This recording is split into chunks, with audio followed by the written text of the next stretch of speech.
seja feita a vossa vontade, assim na terra como no céu, assim na terra como no céu. O pão nosso de cada dia dai-nos hoje, ó Senhor.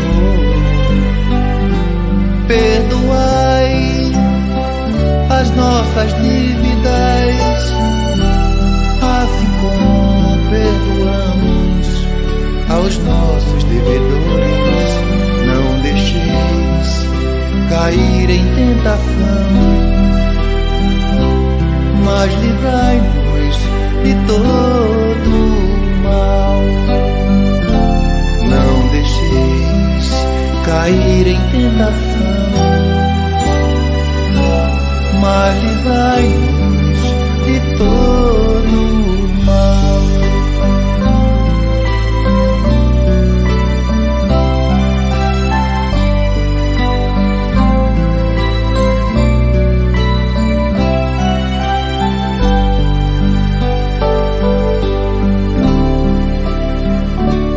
Pai nosso que estás no céu, santificado seja o vosso nome. Venha a nós o vosso reino, seja feita a vossa vontade, assim na terra como no céu, assim na terra como no céu. O pão nosso de cada dia dai-nos hoje, ó Senhor. Perdoai as nossas dívidas, assim como perdoamos aos nossos devedores. Não deixeis cair em tentação, mas livrai-nos de todo o mal. Não deixeis cair em tentação, mas livrai-nos de todo o mal.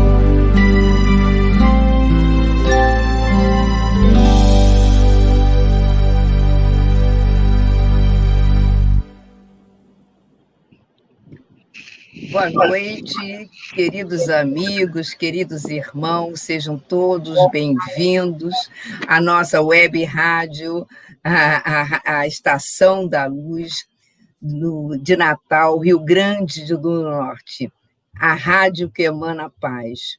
Queremos, desde já, agradecer à web rádio por esse espaço, agradecer também a nossa casa, Grupo de Estudos Espíritas, Rita de Cássia, o nosso muito obrigada, e todas as casas co-irmãs, como o Lar Paulo de Tarso, o Centro Espírita Bezerra de Menezes, que concorrem também para que nós possamos, né, desenvolver estudos sobre a vida e obra de Leon Denis. Então, boa noite e sejam todos bem-vindos. Eu muito obrigado, desde já, pela presença de todos vocês. Boa noite, Luiz. Boa noite, Nocéia. Boa noite a todos os amigos que estão nos ouvindo. Boa noite ao pessoal que assiste a Rádio Estação da Luz. É com muito prazer que estamos aqui de volta nessa quinta-feira, junto com o nosso querido mestre, o senhor Leon Denis, para apresentar mais o início de uma obra dele, que é muito importante, que vamos começar a demonstrar hoje. E queria agradecer a vibração de todos os amigos que estão nos sustentando agora. É muito importante para a nossa trajetória aqui na rádio, que nos mantém firme nesse propósito da divulgação do pensamento do senhor Leon Denis. Boa noite, Terezinha. Boa noite, Luiz. Boa noite, todo mundo. Boa noite, queridos companheiros. agradecemos a presença de vocês. Mais uma vez estamos aqui, né, para conversar sobre uma obra de Leon Denis, a primeira da nossa série, e queremos agradecer à Web Rádio Estação da Luz, que tem nos acolhido com tanto carinho. Então, que Jesus nos abençoe e proteja todos nós. Tudo bem, Valerinha? Como é que está? Eu estou bem, Teresa. Feliz de estarmos mais uma noite aqui estudando a obra de Leon Denis, né, o mestre Leon Denis. Nós sempre nos referimos a ele assim, com muito carinho e respeito a ele. Então, sejam todos muito bem-vindos, agradecemos à rádio, ao nosso Fica de Casa, a todas as outras casas, e agradecemos também a todos os companheiros de humanidade que conosco participam deste estudo, que possamos fazê-lo hoje com muita tranquilidade, trazendo mais uma obra. Hoje começa um novo livro, e que seja um estudo muito agradável a todos. Luiz, você pode fazer a leitura do Evangelho, por favor? Bom, saiu o capítulo do Evangelho segundo o Espiritismo, saiu o capítulo 9. Bem-aventurados que são mansos e pacíficos.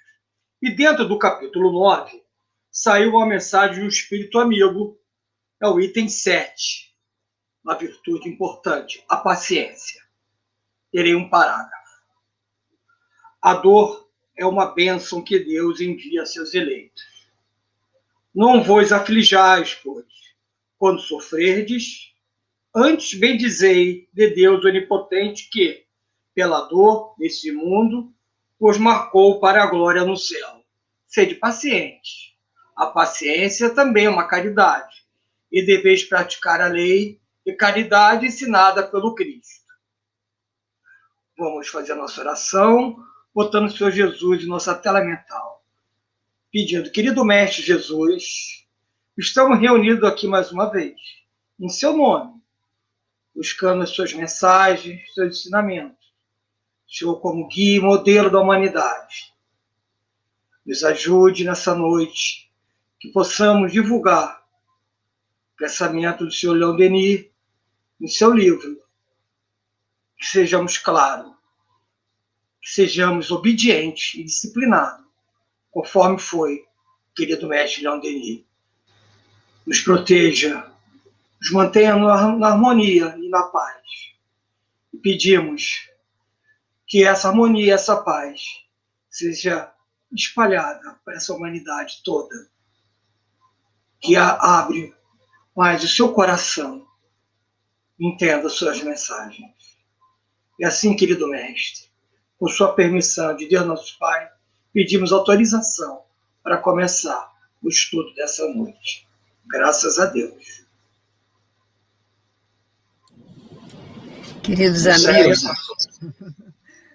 Queridos amigos, hoje estaremos iniciando uma nova etapa.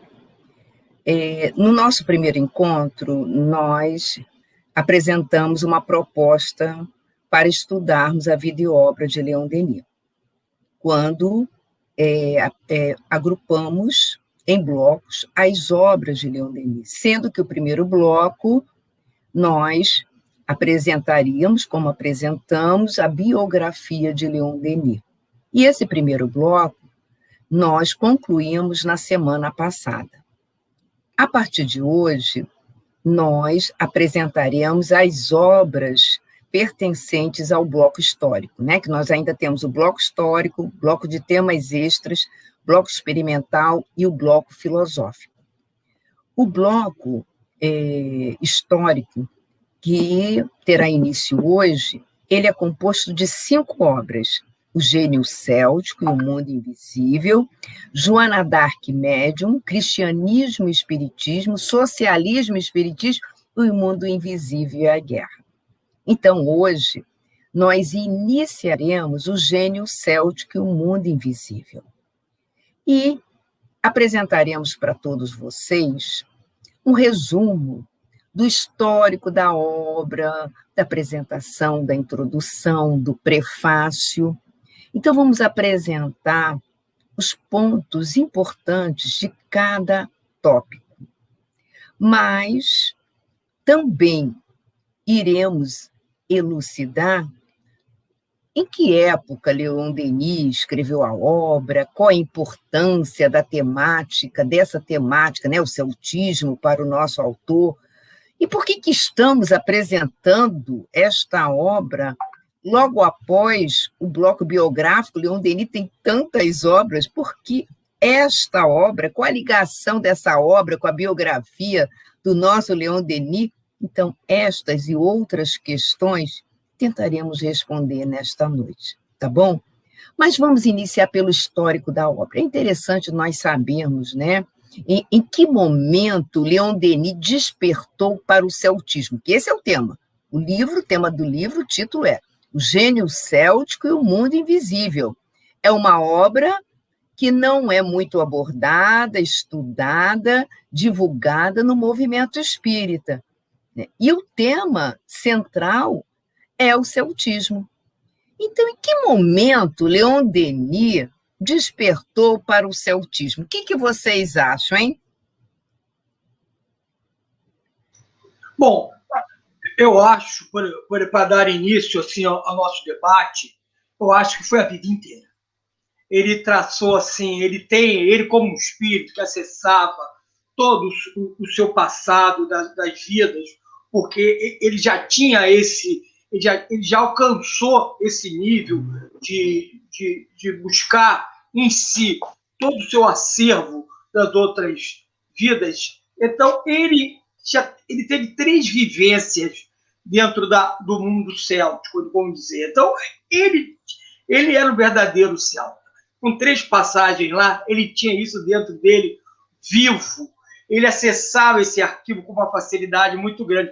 Aquilo devia ficar mexendo dentro dele, e olhando para a França, um pedaço da Gália, aquilo deveria mexer muito dentro dele ao longo de sua vida.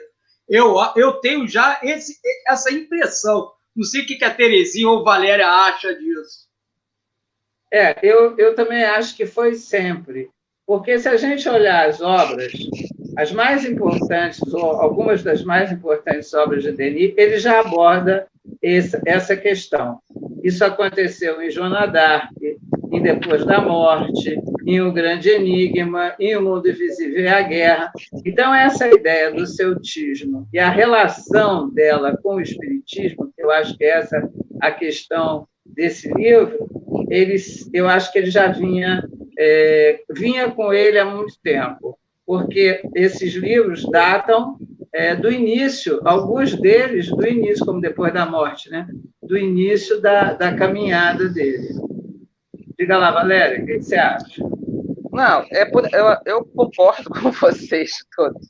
Mas, assim, também não, mas eu acho que é por aí, a gente tem estudado tudo, né? Mas, assim, eu acho que tem a coisa também que ele tinha esse estudo, não era nem uma sensação, né? Ele tinha conhecimento, ele tinha experiência, vivência, mas ele também entendia que o Allan Kardec, a doutrina espírita, estava totalmente vinculada às origens célticas. Então, para ele, nada mais é do que você se falar da vivência dele, né? A gente está, mas aí a doutrina espírita, por quê? Porque, depois nós vamos falar sobre isso durante o programa, nosso estudo de hoje, tinha tudo a ver, para ele estava relacionado.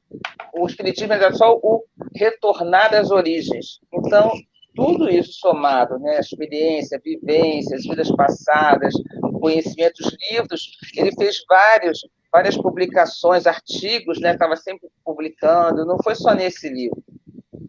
Então, acho que isso assim, só foi consolidando ao longo dos anos, foi consolidando esse interesse dele até que, naquele ano, ele resolveu fazer o livro. E também, Valéria, tem uma coisa interessante. Esse relacionamento que ele tinha muito estreito com Kardec sendo um druida, que é um sacerdote, né? O druida era um sacerdote, ele tinha um relacionamento muito intenso com Kardec. E isso movimenta, quando essa pergunta é o que despertou Leon Denis a escrever esse livro, a gente fica assim, poxa, esse relacionamento intenso. Kardec druida, Joana d'Arc, também vindo do mundo céltico. Tinha que expor isso para a humanidade, o que era o mundo céltico, quais são as origens, qual são a base, o que representava isso para a humanidade. Eu acredito que esse despertar ele ia chegando no final da vida dele, já tinha seus 80 anos, chegando lá no final, assim, agora chegou a hora de mostrar para a humanidade, ou é agora ou nunca. Aí foi. Né, Nilce? Eu também, eu concordo com vocês. Inclusive, nós vamos encontrar registros na biografia dele que, quando ele leu, aos 18 anos, o livro dos Espíritos, ele se identificou completamente. Por quê? Porque nós vamos encontrar no celtismo os mesmos pilares que encontramos na doutrina espírita. A imortalidade da alma, a sobrevivência da alma, a pluralidade dos mundos habitados, a ideia de Deus. Então, logicamente, como você muito bem colocou também, o Luiz, ele teve 3 existências, né, nessa cultura. Então, quando ele leu, o que aconteceu com o espírito? Ele resgatou, né? Olha as ideias inatas aí, né? Floresceram as ideias inatas. Então, eu conheço isso não me é estranho. E logo depois da publicação do Livro dos Espíritos, em 1857, nós vamos encontrar Kardec publicando, em 1858, um artigo sobre o druidismo, não é mesmo? Lá na Revista Espírita. Druidismo e Espiritismo. Druidismo e Espiritismo. Então, nós vamos ver que foi tudo sendo, vamos assim dizer, revivido em Leon Denis, fora as histórias também que ele ouvia do seu avô, né? Do seu avô. Então, ele foi criado nessa cultura, né? Ele era da região de Lorena, mesma região de Joana d'Arc. Então, e ouvindo histórias de Joana, e nós sabemos que ele teve uma passagem com Joana. Então, isso tudo, logicamente, mexeu muito com o espírito. E nós vamos ver que logo depois, no mês seguinte ao Congresso Espírita de 1925 em Paris, quer dizer, em outubro de 1925, ele sentiu a necessidade de voltar a escrever artigos para a Revista Espírita sobre o celtismo. E nós vamos ver que logo depois, né, ele retoma esse trabalho. Não é isso, gente? Eu acho uma coisa isso mesmo.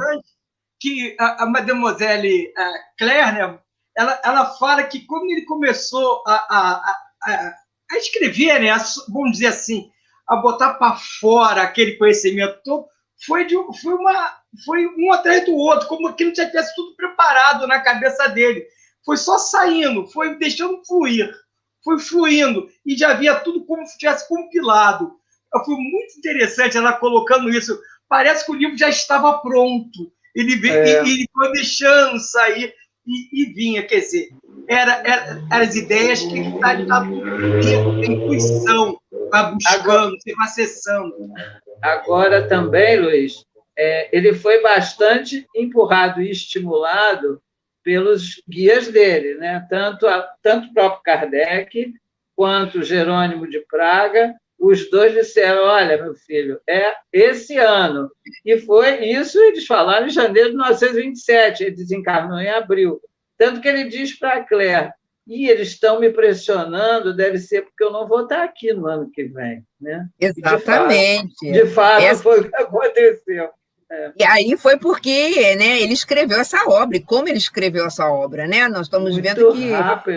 Muito rápido, né? O que você acha, Valéria? Né? Abrindo o microfone. Isso.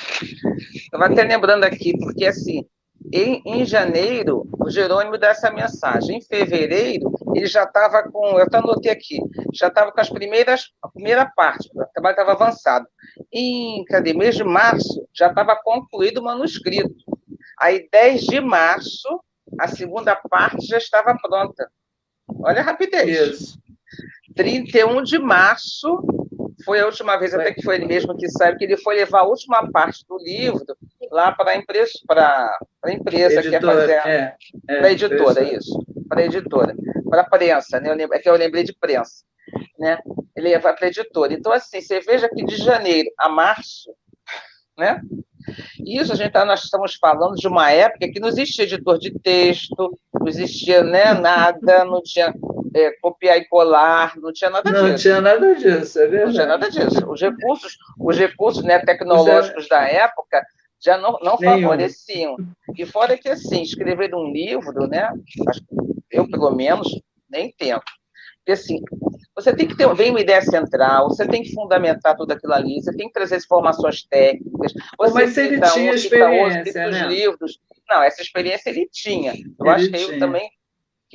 Mas, assim, ajudou, mesmo assim, você começa em janeiro e termina em março, é uma grande vitória. E o que vocês acham? Vocês acham que ele recebeu algum apoio para a organização e desenvolvimento da obra do Gênio Céu? A Mademoiselle Claire Bonnat, ela fala que no final, Allan Kardec aparecia quinzenalmente para o médico que estava ajudando. Ele ficava em cima lá, publicava. Estava lá presente. Tá no e apresentava. Ele apresentava artigo quinzenalmente, Kardec, nesse período. Foram esses artigos que estão, inclusive, no livro, né? Foram publicados, eu acho que chegaram a ser publicados todos na Revista Espírita. Então, ele teve muita ajuda espiritual, né? Que os espíritos deram o maior suporte. Não podemos esquecer da saúde dele naquele momento. Sim. Né? Uma saúde debilitada, sem falar da visão. Ele já tinha 80 anos. Praticamente cego, né? Cego, é interessante. Que ele recebeu uma visita, sabe, gente, de um escritor espiritualista, né? Gabriel Gobron. E o Gabriel foi visitá-lo, e Leon Denis, ele faz uma colocação bastante interessante. Ele confessa para Gabriel e diz assim, tenho amigos no além, que me protegem e me sustentam com zelo extremado. Então, naquele momento, ele coloca para o seu visitante que ele tinha um apoio integral dos invisíveis.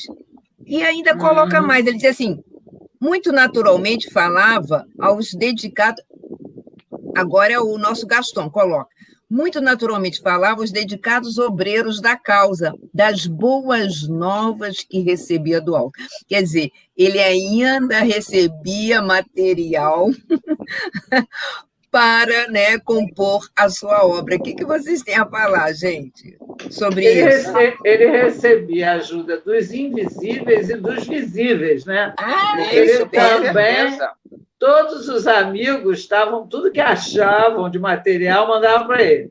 Então, ele vivia, iam lá, deixavam livro, deixavam artigo, Então, foi bem interessante, porque houve assim, ninguém esperava, na verdade, que ele fosse escrever um livro aos 80 anos, 81, né? Que ele, em 1970, ele terminou com 81. Com 81. Que ele fosse fazer um livro, que ele foi uma surpresa geral. E eu acho que todo mundo se sentiu assim, né, com vontade de ajudar. Eu acho que isso foi muito interessante também. Ele teve muita colaboração. É interessante. E também tinha colaboração, até aquelas, ele chama de cooperações fortuitas.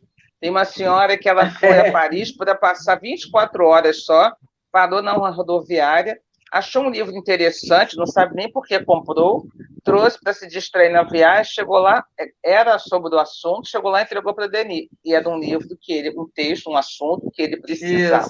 É o Mistério em Plena Luz, de Barrés, né? O Mistério em Plena Luz. De Barrés, né? E ele conseguiu concluir a obra antes de morrer, gente? Antes de desencarnar?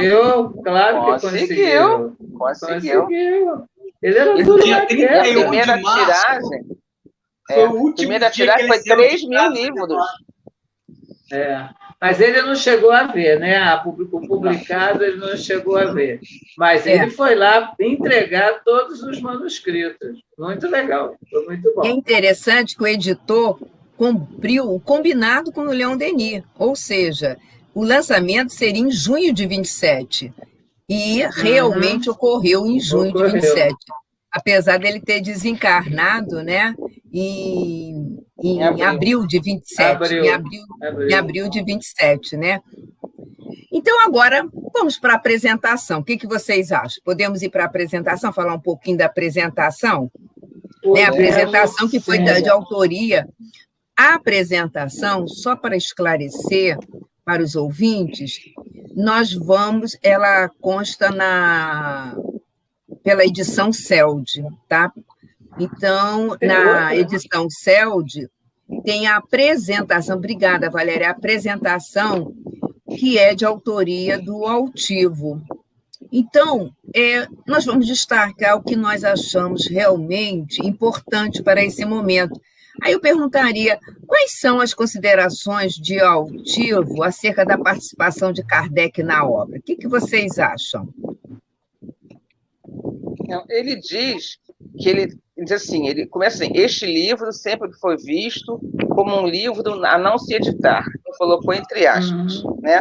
Em função, que ele diz ali, que em função das obras que contém, que são atribuídas a Kardec, onde ele exalta até demais o espírito nacional francês, que isso nós vamos ver até ao longo do programa de hoje, mas das comentários era isso, porque neste por ser, ele reforça, né, a importância da França, dos celtas para a França e tudo mais, ele tem uma coisa mais nacionalista. E aí o Altivo até comenta sobre isso, ó, que ali ele diz também que esse comportamento ele não vê na codificação de Kardec, né, mas o Kardec trabalha universal, né, aquele conceito universal, mas o Denis já traz isso aí, mas ele traz esse comentário, ao mesmo tempo ele não inviabiliza que é uma obra importante, ele não faz isso, ele só diz que traz para a gente, na apresentação, que é um comentário que é assim, como se fosse um comentário recorrente, ele sempre, não precisa editar esse não precisa, não é importante, mas ele reporta que só para ele, pelo menos, né,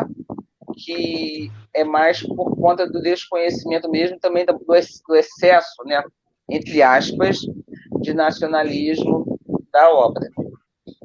Eu acho, Nilceia, também, que, quer dizer, Kardec teve uma participação muito importante nesse livro, né? E é verdade que não tinha nada na codificação sobre isso, mas o artigo que ele publicou, que você já mencionou, na Revista Espírita de 1858, Kardec estava vivo, né? Não foi uma mensagem mediúnica, né? Porque as que estão no livro Gênio Céltico são mensagens mediúnicas de Kardec através de um médium que trabalhava com Denis. Mas esse artigo não, esse artigo é dele mesmo, de próprio punho. E ele fala sobre isso, né? Quer dizer, Kardec tinha também esse mesmo entendimento sobre a questão celta e espiritismo, né?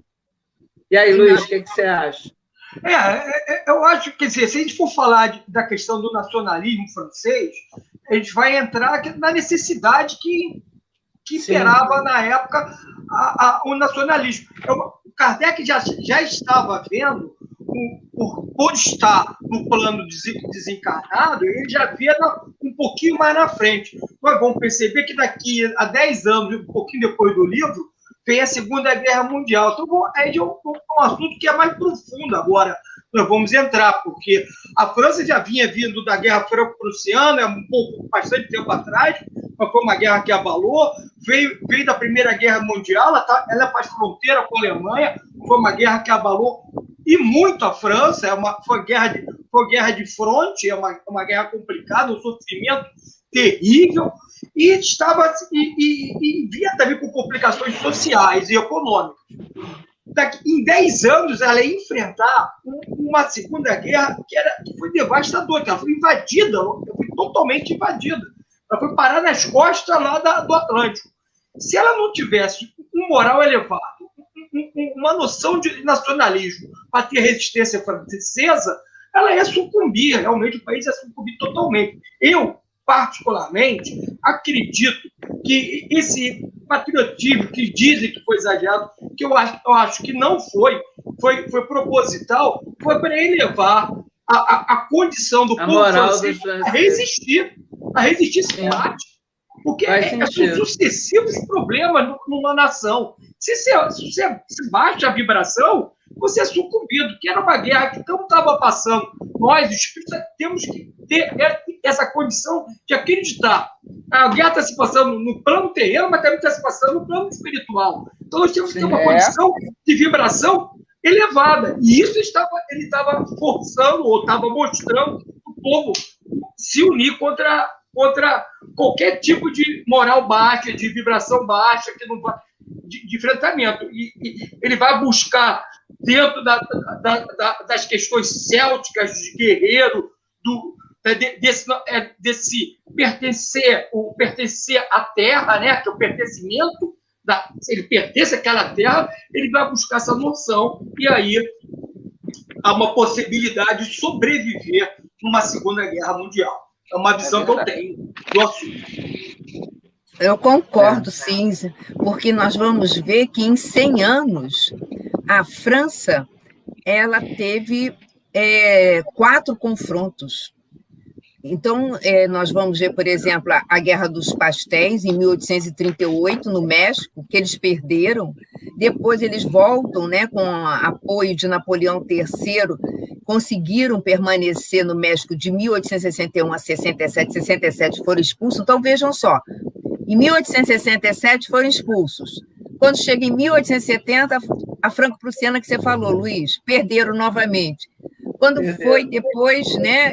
Primeira Guerra Mundial, 14, Primeira Guerra. Então, eu concordo plenamente com vocês, porque quando o livro foi lançado, em 1927, era para fortalecer, né, o nacionalismo francês, que 10 anos após, eles iriam enfrentar uma grande batalha, um grande confronto com a Alemanha novamente. A Alemanha novamente, pela terceira vez. Pela terceira vez. Nós vamos ver mais para frente, em outros livros, que Joana d'Arc se empenhou pessoalmente o espírito na guerra. Então, para ajudar os franceses. Foi justamente para isso, para ele, Mundo Invisível e a Guerra. Para elevar os ânimos. Me surgiu um pensamento agora que é interessante. Como esse livro ele pode ser transcendente, porque ele foi usado na França como um nacionalismo naquela época. Mas se nós formos analisar numa visão espírita, nós estamos aqui com essa visão, o núcleo ele passa do núcleo familiar para a sociedade, para a cidade e para a nação. Claro que numa ampla visão somos todos irmãos na fraternidade universal, mas ainda não chegamos a esse nível de entendimento. Então, hoje, os países, nesse confronto pessoal junto do vírus que está tendo por aí, a gente entra numa noção seguinte: se unir como nação, se unir como povo, para poder fazer esse enfrentamento e não ter abalo. Se a gente for pegar o exemplo do gênio céltico e mundo invisível, nós usarmos para cada um usar para seus próprios nacionalismos, própria visão, e não ter essas guerras internas, o povo se une com uma visão de um propósito único, um propósito melhor, um propósito fraternal, uma visão em Cristo, uma visão no amor, uma visão de elevação, que é o nosso propósito de vida. É unir para crescer. Também acho, mas vamos voltar para o nosso livro? Mas é uma visão... Daqui a pouco ele está viajando. Pode ser uma visão que Kardec, que o Leon Denis teve na época, que podemos levar para frente. Porque o cerne do livro também é resgatar, né, os pontos básicos da doutrina espírita, né, que é a imortalidade da alma, a ideia de Deus, a pluralidade dos mundos habitados, né? E a pluralidade das existências, a reencarnação. Isso, exatamente. Então, agora vamos para a nota explicativa? Vamos conversar um pouquinho sobre a nota explicativa, que nós também só encontraremos na edição do CELD, tá, gente? A obra O Gênio Céltico e o Mundo Invisível. Tem outra. Tem, inclusive, também o Clarim, tem uma outra, Nova Luz, né? São 3 edições. Então, vamos para a nota explicativa, que é de autoria do tradutor pela editora CELD, né? Cícero B. Pimentel. Então, o que vocês acharam de interessante nessa nota explicativa que possamos destacar da colocação do Cícero, o tradutor? Eu gostei dessa... Ele trouxe, né, resgatou a opinião de Herculano Pires sobre a obra, né? Herculano é uma voz muito forte no movimento espírita brasileiro, né? Muito respeitado, muito querido, e ele não só deu força, como ele mesmo defende que o livro deve ser publicado, né? Pelo menos isso eu acho que a gente tem que reforçar. Vai lá, Luiz, o que mais? Não, ele se baseia muito no Herculano Pires. Herculano Pires é um nome de peso na doutrina espírita brasileira. Ele é um pilar, podemos dizer assim, né? E como Leon Denis desenvolveu esse estudo, ele coloca isso como Joana d'Arc, a médium, depois da morte, o mundo invisível e a guerra, e esse nosso querido livro que nós estamos vendo agora. O gênio céltico, o mundo invisível. Eu também eu acho isso. O Herculano é um fator positivo para o livro. É um carinho, como uma chancela. É uma chancela. É uma chancela, é verdade. E ele também registra... Oi. Pode falar. Ah, tá. Que também, ele até registra assim, que no Brasil poucos escritores trataram desse assunto. Aí ele cita Bezerra de Menezes, aí ele vai citando a obra, né? O livro de Bezerra de Menezes seria A Doutrina Espírita como Filosofia Teogônica. Aí ele cita um outro autor, Pedro Ganja, no livro Afinal Quem Somos. E o Wallace Leal, que é um outro autor, no prefácio da tradução do Leon Denis da Antiguidade, da Clare, tem o prefácio desse Wallace, e ele também cita alguma coisa ali. Então, logo no prefácio. Então, assim, para a gente, quer dizer, ele vai trazendo mais informações também sobre isso, né? Vai ratificando a importância, né, para outros autores, apesar de ter sido, né, a primeira publicação aqui. Eu quero retificar que é só pela editora Celde. Foi um equívoco aqui da minha parte. Eu estava achando estranho, mas eu não sabia. Achei estranho. Deve ser o da Clare, não é não? Da Clare. É o da Clare. Só a Celde que publicou. E é interessante que o próprio Herculano, né, ele recomenda a tradução do Gênio Céltico e o Mundo Invisível, né? E como vocês colocaram anteriormente, ele coloca, né, que pouco se conhece sobre o celtismo, né? E nós vamos conhecer alguma coisa também na obra do Emmanuel, A Caminho da Luz, lá no capítulo 6, quando ele vai falar dos povos indo-europeus, ele fala um pouco, né, desse caminhar dos celtas, né, ao longo da história. Nós vamos encontrar algumas linhas de Emmanuel sobre o assunto. Não é mesmo? É isso aí. Então, vamos para o prefácio, gente? Que já são 20 minutos. Então, vamos para o prefácio, né? Então, no prefácio, nós vamos trabalhar, né, que o prefácio é de autoria do Heitor, né, do Heitor Cardoso. Então, nós perguntaríamos ao grupo, né, para todos nós, né, qual é a preocupação central de Leon Denis neste livro que o Heitor ressalta? A verdade. A verdade que os espiritualistas necessitam de conhecer. Exatamente, né? Exatamente, né? É isso mesmo, né? A verdade, né? Porque, embora tenha algumas opiniões com respeito a alguns aspectos do livro, não importa. O que importa é que os espíritas precisam conhecer esse livro, precisam conhecer essa obra, né? Porque o ponto básico do que o Heitor aqui traz, né? E que é mesmo o ponto básico do livro, é a questão das origens do espiritismo, né? O que temos no espiritismo que nós encontramos ou que nós herdamos do celtismo. E de outras religiões da antiguidade, né? Não é só o celtismo, mas nesse caso é essa questão que ele levanta. Porque... Isso, pode continuar, Terezinha. Não, terminei já. Até porque o grande codificador, Allan Kardec, foi um druida. Então, ele tem essa pesada analogia. Assim, eu falo pesada porque Allan Kardec é um espírito de peso. Então, ele, por ter sido um druida, um sacerdote no celta, e ter sido grande codificador com a responsabilidade de receber todos os espíritos, ter esse vínculo tão forte, né, Terezinha? Isso traz para a gente um vínculo entre eu queria só acrescentar que quem quiser também ter mais informações sobre esse assunto de espíritos, né, enfim, obras que a gente pode sugerir, é a obra do irmão José, né, Psicografia do irmão José, que são Os Céus da Galha, que também trata exatamente da mesma coisa. E ele fala da encarnação de Kardec. A Valéria está ali. A psicografia é do Bacelli, né?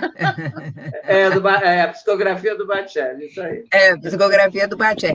É interessante também que esse assunto, Leon Denis, ele trata de forma mais aprofundada na obra O Gênio Céltico e o Mundo Invisível. Mas também nós vamos encontrar ele iniciando, né, apresentando-nos a Gália, foi a nós, aqui principalmente do movimento espírita, não, logicamente, na Europa, que nós sabemos, né, que a cultura é forte, né, dos gauleses, mas justamente no livro Depois da Morte, quando ele trata da doutrina secreta,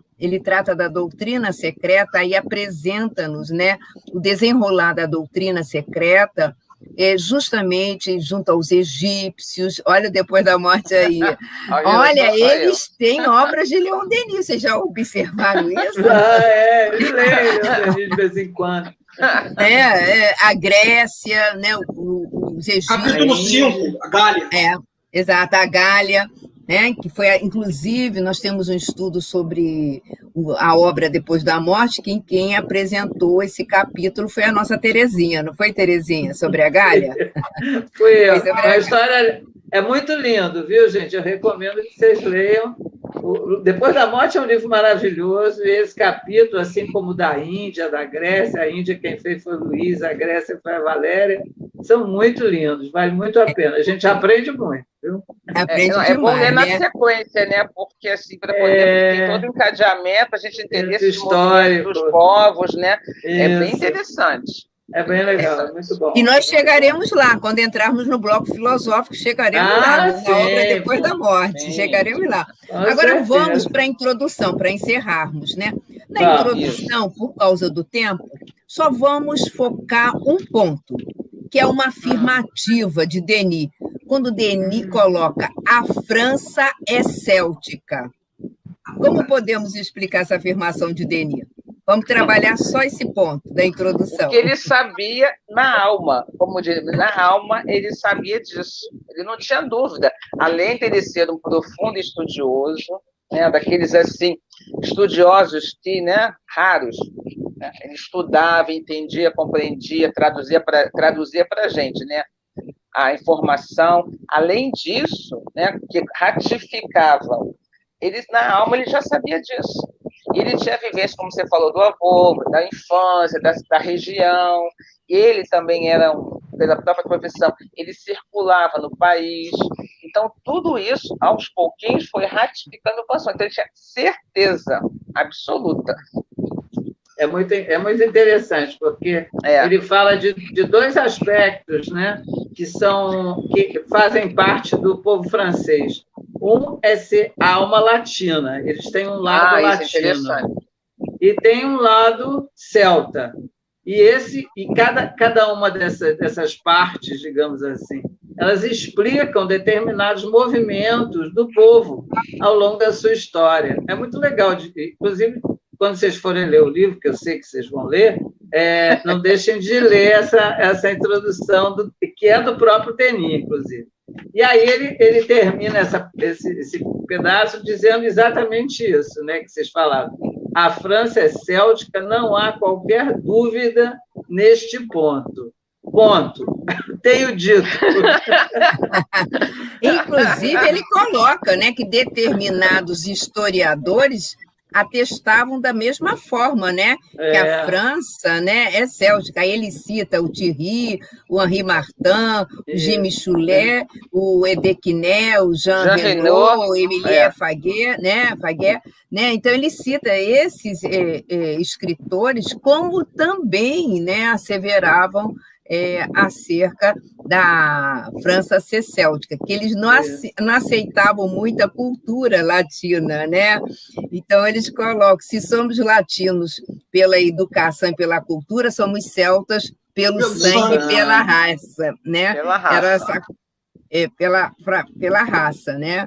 Então, nós vamos ver que nessa parte, queridos companheiros, nós já vimos como a obra tem o que apresentar, como ela será interessante nas próximas 3 semanas.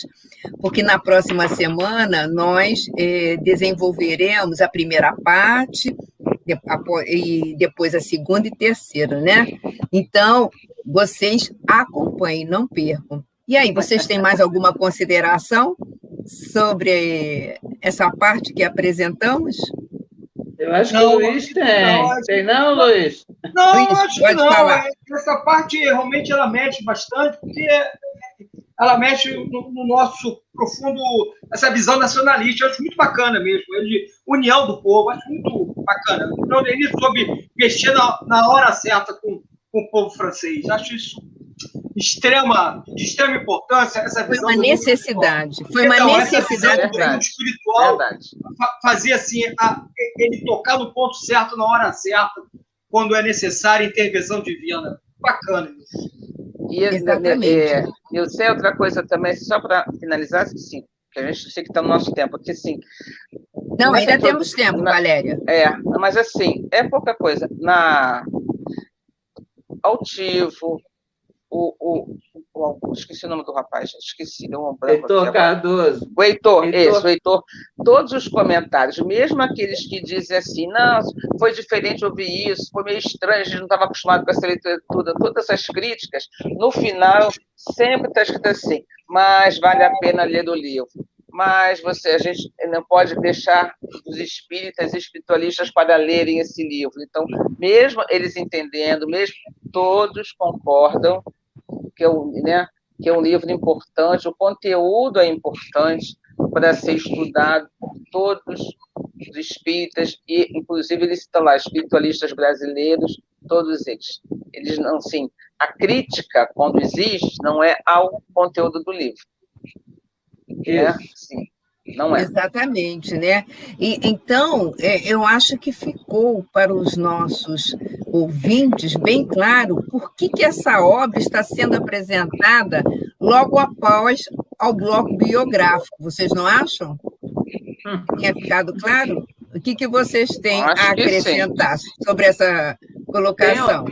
Tem perguntas, eu não sei quais são. Já que é um mergulho no pensamento do senhor Leon Denis, nós estamos mergulhando, estamos entendendo, vamos entender ao longo dessa trajetória do projeto quem é esse gênio céltico que escreveu esses livros todos. E onde ele iniciou, na Gália. Os fundamentos existenciais. Esse livro, Gênio Céltico, faz parte da biografia de Leon Denis, porque ele é Leon Denis, a história de Leon Denis, das existências passadas de Leon Denis, o pensamento de Leon Denis, tanto que o nosso Gaston Luce coloca que o Gênio Céltico é um complemento da obra depois da morte, né? Para encerrar, para complementar o pensamento de Denis, né? Então, vocês querem fazer mais alguma consideração? Não? Não. Temos pergunta, ou Tavares? Ele diz que tem, já tem pergunta no ar. Opa, então vamos lá. Hoje. Vamos ver a primeira. Vera Lúcia Boa Vista, de São Caetano, Salvador. Os celtas de ontem são os ingleses ou os franceses de hoje? São. São, é exatamente isso, Vera Lúcia. Pode responder. É isso mesmo. Eles são... Era a França, Inglaterra, Irlanda, Escócia. Nós vamos ver isso país a país, porque é assim que Leon Denis conduz a primeira parte do livro. e é bem interessante, é bonito, é diferente, um livro muito leve, muito bom. Então, mas é exatamente isso. Temos outra? Alain de... Pode ler. Parabéns. Pode Alain ler. de Pipa, Rio Grande do Norte.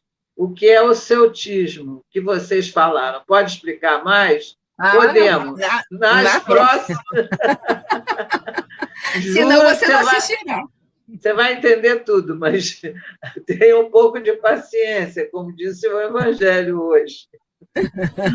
Mas vamos falar bastante sobre isso. Podemos dizer que são povos que migraram, fizeram grandes migrações antigos, ponto. Não fica lá na frente. Tem que ir. Isso aí. Então, qual é a Tem mais uma. Ler, Valéria? Pergunta. Vou ler. Nas suas obras não existia o fator mediúnico, era sempre seus conhecimentos atuais e anteriores. Foi assim? Ana Cristina de Candelária, Natal. Não, pode falar. Gente, responde aí, eu estou respondendo tudo. Nessa obra em particular, a gente tem uma parte inteira que é mediúnica. Né?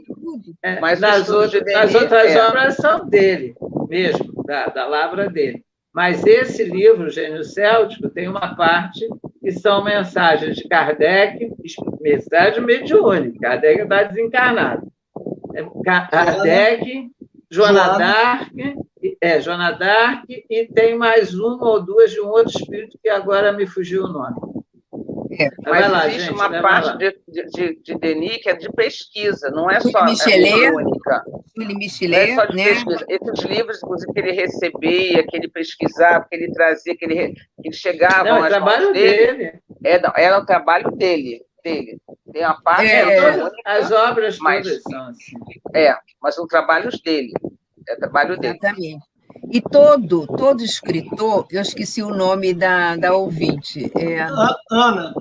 Ana Cristina, isso. Ana, minha querida. Todo, né, escritor, todo orador, todos nós somos influenciados, né? Nós temos a inspiração, cada um numa gradação diferenciada, tendo em vista a sua programação reencarnatória. Mas somos inspirados incessantemente, né? E na semana passada, nós colocamos que Leon Denis, segundo os espíritos Dr. Hermann Balthasar, na obra Em Torno da Vida de Leon Denis, e também a própria Claire colocou, e o Gaston, que ele vivia intensamente a vida de espírito na carne, principalmente nos últimos anos da sua existência corpórea, né? Então, aí nós verificamos que, além da mediunidade, né, as percepções, né, aguçadas, desenvolvidas desse espírito quando encarnado, ok? Outra pergunta, tenho? Tem mais perguntas, Tavares? Uma pergunta minha, porque a maioria das obras do Leon Denis é obra de cunho próprio, lógico que tem influência de espíritos. Você não pode viver num planeta como o nosso sem a influência, isso não tem a menor sombra de dúvida. E aqui no Brasil, nós também temos, até vocês citaram aí, o Herculano Pires, ele tem, acho que em torno normalmente de 100 obras, e nenhuma é psicografada. Mediúnica. Existe essa ligação, inclusive ele tem um livro que é basicamente, não uma continuação, mas um apêndice, vamos dizer assim, do livro o Destino o Problema do Seio do Destino, né? De Leon Problema do Seio do Destino, né? O Tavares, num orbe como o nosso, né, de provas e expiações, nós sempre temos a colaboração dos invisíveis. Sempre. Não existe nenhum trabalho que não tenhamos os nossos semelhantes ou os nossos superiores, né, concorrendo, contribuindo, investindo para todo e qualquer tipo de criação, de realização, entendeu? Então, muitos escritores, nós estamos estudando isso até no livro Espiritismo na Arte, né? os escritores, os oradores, todos os artistas têm o amparo da espiritualidade, mesmo de forma oculta, mas ele tem. Tá? Isso o leitor, o ouvinte, encontrará melhores esclarecimentos na obra Espiritismo na Arte, que, inclusive, estamos também estudando no momento. Vocês concordam, gente? De ordinário, são eles que nos conduzem. 459 do Livro dos Espíritos, né? E também encontraremos no Evangelho, né? No Evangelho também, né? No Evangelho, né, São Luís colocando, no capítulo 4 do Evangelho, Necessidade da Encarnação, ele colocando para todos nós que nós estamos na parte inicial do uso do livre-arbítrio, parte inicial do uso do livre-arbítrio. Quer dizer, essa independência que nós achamos que seja ampla e restrita, não é. Ela é bastante limitada. Está lá no capítulo 4 do Evangelho, tá bom? Mensagem de São Luís. Muitas obras, ou muitas palavras, ou muitos escritos, ou muitas apresentações, ou aulas que nós possamos fazer, achamos que são obras nossas, a gente está muito enganado, porque a gente está sempre ajudado, amparado, influenciado e inspirado, só que nós não sabemos. A gente sempre é coautor de alguma coisa. Exatamente.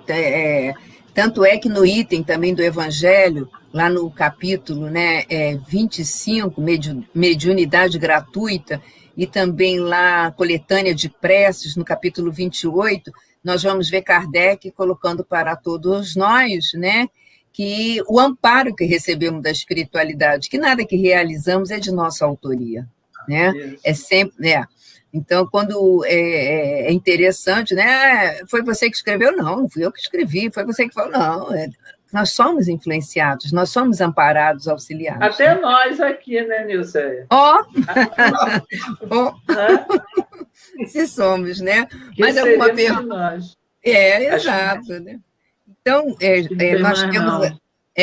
Não tem mais, não temos mais perguntas, né? Então, como restam 6 minutos. Então, vamos fazer a nossa prece e depois as considerações finais, tá ok, gente? Eu queria fazer uma intervenção, se possível for. Claro, Tavares. Nós iniciamos essa semana, dentro do programa, dica de livros, né? Aí passando aí dando dica de livros, filmes e tudo mais.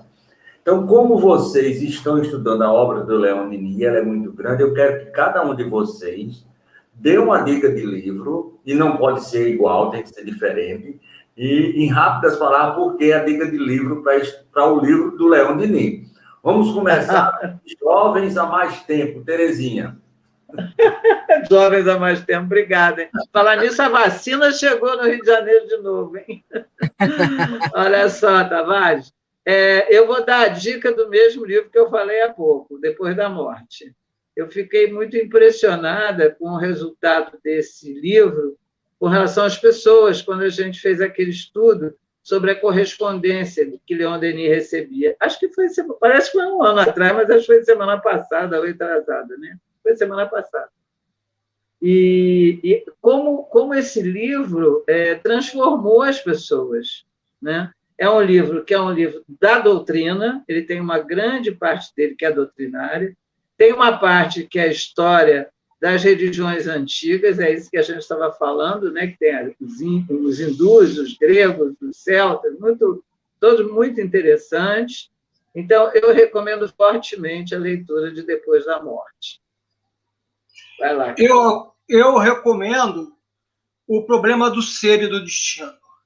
Esse livro, ele vai, basicamente, foi no século XIX, mas ele vai mostrar uma sociedade muito parecida com a nossa, nos dias atuais. E vamos entender o que está, mais ou menos, acontecendo e vamos transcender, que ele vai mostrar, no final, na terceira parte, a potência da alma, vai ver a potência que nós temos, o que nós podemos fazer, aonde nós podemos chegar e quem nós somos e para onde nós vamos. Esse livro eu acho sensacional. É mesmo. E vamos entender, esqueci de dizer, a beleza da dor. que ela é corretiva e nos leva para o caminho certo. Valéria. Microfone. Microfone, Valerinha. Microfone. Tavares me desligou. Oi. Eu lembrei daquele espiritismo e as forças radiantes. Ah, muito interessante. E é novo, né? Meu ponto caiu. É novo. Meu ponto, né? Ele é antigo. Porque, assim, para quem está começando, é um livro, é um opúsculo, né? Fininho. E, ao mesmo tempo, ele traz, quando ele fala de forças radiantes, ele fala das forças que nos cercam, né, que nos envolvem, até nós. Então, assim, como trabalhar essas forças, como percebermos essas forças, eu gostei muito quando eu li. Sabe que esse, pelo menos, eu li assim, rapidinho, achei bem interessante. Bem gostei interessante. muito. E eu sugiro a todos, né, o Espiritismo na Arte, né, que todos sabem, né, o quanto essa obra, né, olha aí o Espiritismo na Arte, para mim é interessante, porque nessa obra nós temos Leon Denis trazendo para todos nós a necessidade de nós pensarmos e vivermos com arte, com beleza. E Leon, logo no primeiro parágrafo, né, da primeira parte da obra, ele coloca para todos nós que a beleza é um dos atributos da divindade.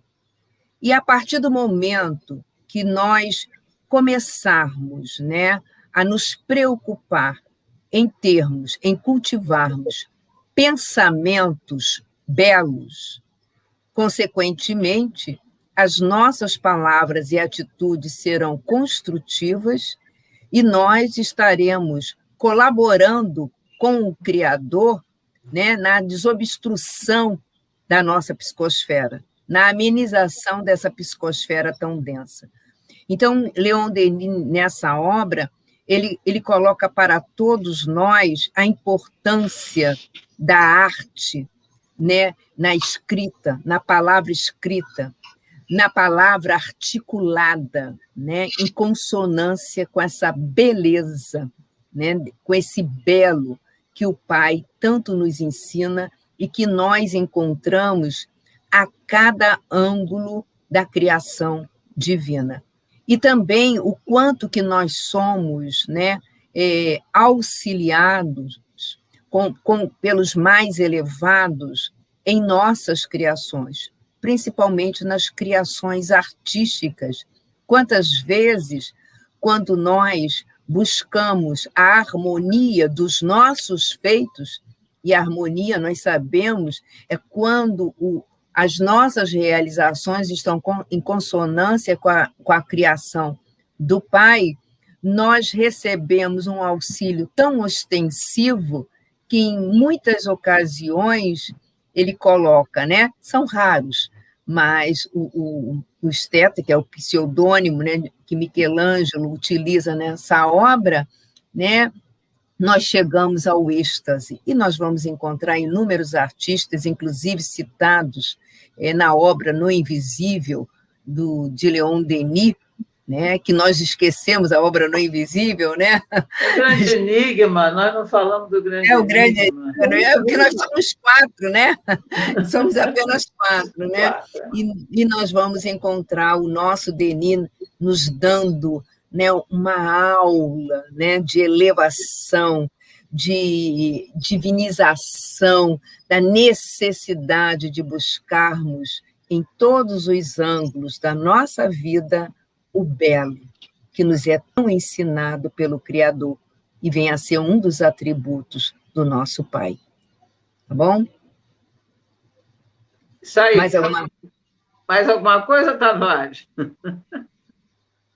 Essa dica, minha amiga, não tem mais nada, né? É só fazer a prece. É isso aí. Esquecemos o grande enigma e no invisível. Fica para a próxima. Fica para a próxima. A prece, então.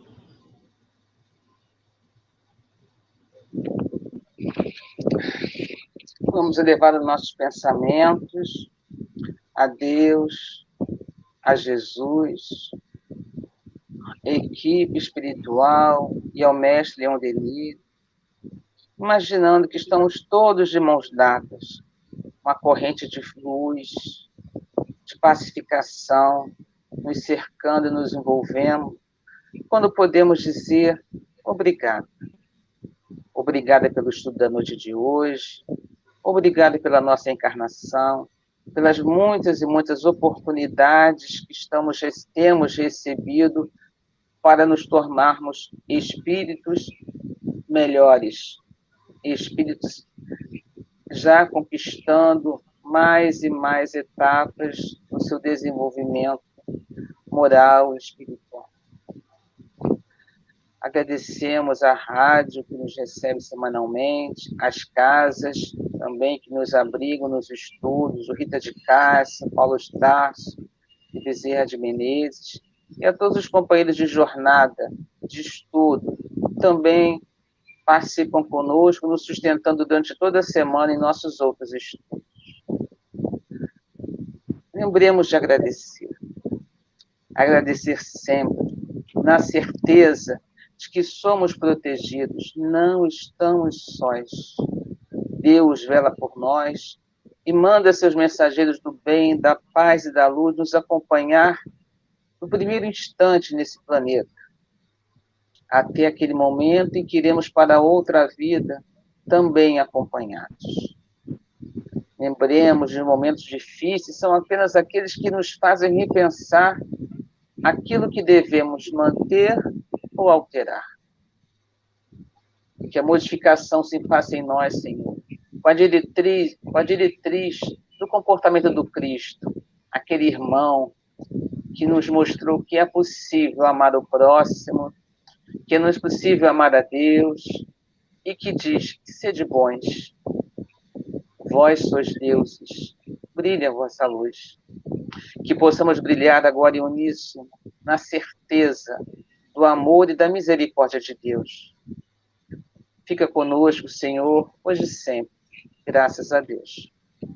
Graças a Deus. Queridos amigos, muito obrigada pela presença. Que todos nós tenhamos uma semana de paz, luz e amor, e contamos com a presença de todos vocês na próxima semana, se Deus quiser. Luiz. Muito obrigado, foi uma noite muito proveitosa, muito agradável. Uma boa noite para todos e contando com vocês semana que vem para a continuação desse livro maravilhoso. Boa noite, gente. Muito obrigada pela atenção de vocês. Foi muito bom estar aqui mais uma vez. E até a próxima semana. Tenham todos uma semana de paz. Tá bom? Fiquem com Deus, bom descanso. E esperamos vocês na próxima semana, no nosso próximo estudo. Não se esqueçam, Gênio Céltico e o Mundo Invisível. Primeira parte. Primeira parte. Tá? E tem na internet, né, gente? Em PDF, quem quiser ler, né? Pode consultar, que tem em PDF, tá bom? Tá? Muito obrigada, Tavares, muito obrigada a você também. Obrigada, Tavares. Deus nos abençoe. Boa noite. Oi? Vou na minha mão, já terminou. Porque a Valéria não disse que quer fazer uma voz, você está segurando na minha mão, solta para ir embora. O reloginho está correndo. É mesmo. O reloginho está correndo. Você está gravando ainda, você está gravando ainda. Eu sei, não. Luiz, como é que foi sua irmã? Está tudo bem com ela? Tá tranquilo, quer dizer, tranquilo não tá, mas tá no processo, né? É um processo longo, mas confiando, Valéria, né? Confiando. Valéria, o teu ventilador faz barulho, tá dando interferência. Faz. Não tinha percebido. Por isso que o Tavares estava fechando o teu som. Não tem problema. Eu não liguei nem do teto.